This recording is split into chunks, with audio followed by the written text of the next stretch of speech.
दक्षिण एशिया में बढ़ते तनाव के बीच पाकिस्तान के राष्ट्रपति ने बड़ा बयान दिया है। उन्होंने आरोप लगाया कि भारत सीमावर्ती क्षेत्रों में सैन्य तैयारियां बढ़ा रहा है। हालांकि साथ ही उन्होंने ये भी कहा कि पाकिस्तान शांति वार्ता के लिए तैयार है। राष्ट्रपति ने अंतर्राष्ट्रीय समुदाय से अपील की कि दोनों देशों के बीच तनाव कम कराने में भूमिका निभाई जाए।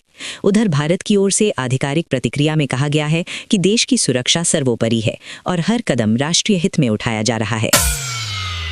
इजराइल के प्रधानमंत्री बेंजामिन नेतन्याहू ने एक कड़े बयान में कहा कि इजराइल की कार्रवाई केवल अपनी सुरक्षा के लिए नहीं बल्कि वैश्विक शांति के लिए भी है। उन्होंने आरोप लगाया कि ईरान समर्थित संगठनों से पूरी दुनिया को खतरा है। नेतन्याहू ने कहा, आतंकवाद और परमाणु खतरे के खिलाफ इजराइल अग्रिम पंक्ति में लड़ रहा है। उनके इस बयान के बाद अंतर्राष्ट्रीय राजनीति में नई बहस छिड़ गई है। मध्य पूर्व में संघर्ष और तेज हो गया है। रिपोर्ट्स के अनुसार इजराइल, बहरीन और सऊदी अरब की राजधानी रियाद को निशाना बनाकर हमले किए गए हैं।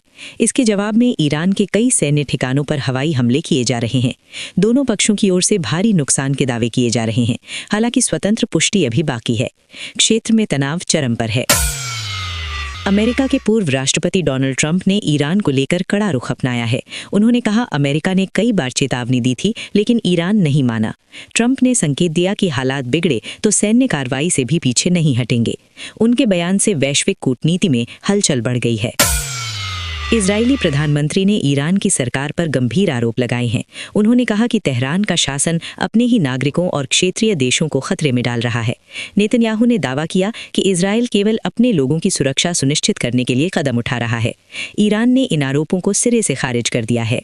अमेरिकी नेता जेडी वैंस के बयान ने नई बहस छेड़ दी है। उन्होंने कहा, ईरान को परमाणु हथियारों से पूरी तरह मुक्त करना ही अंतिम लक्ष्य है।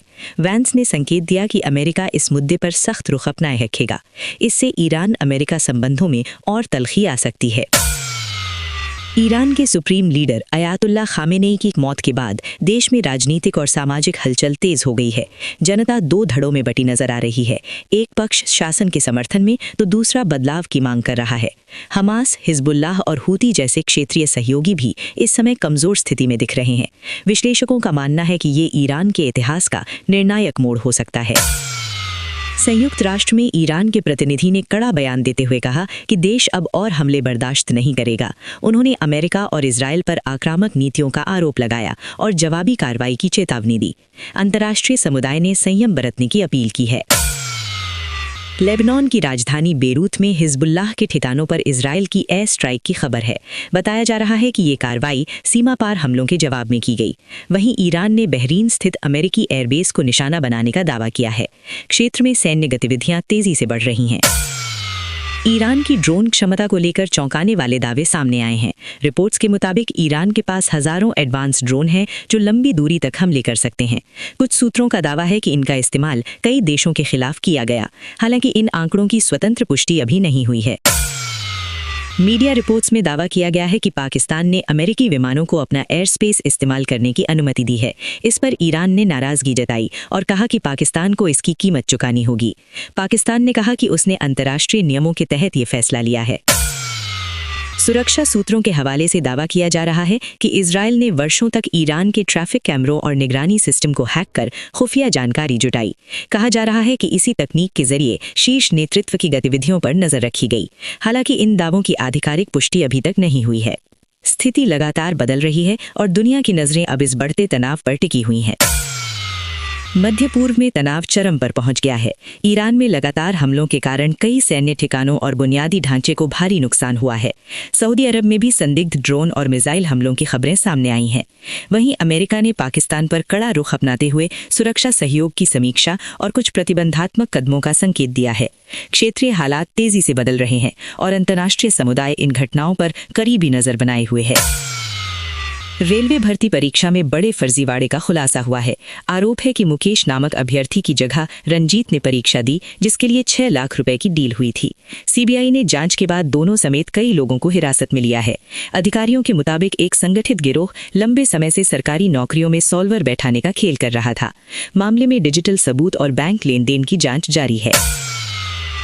दुबई में कथित ड्रोन गतिविधि के बाद अफरा तफरी का माहौल बन गया है। सोशल मीडिया पर वायरल वीडियो में ऊंची इमारतों के बीच धमाके जैसी आवाजें सुनाई दे रही हैं। स्थानीय प्रशासन ने जांच शुरू कर दी है और लोगों से अफवाहों से बचने की अपील की है। आधिकारिक बयान में कहा गया है कि सुरक्षा एजेंसियां स्थिति पर नियंत्रण बनाए हुए हैं।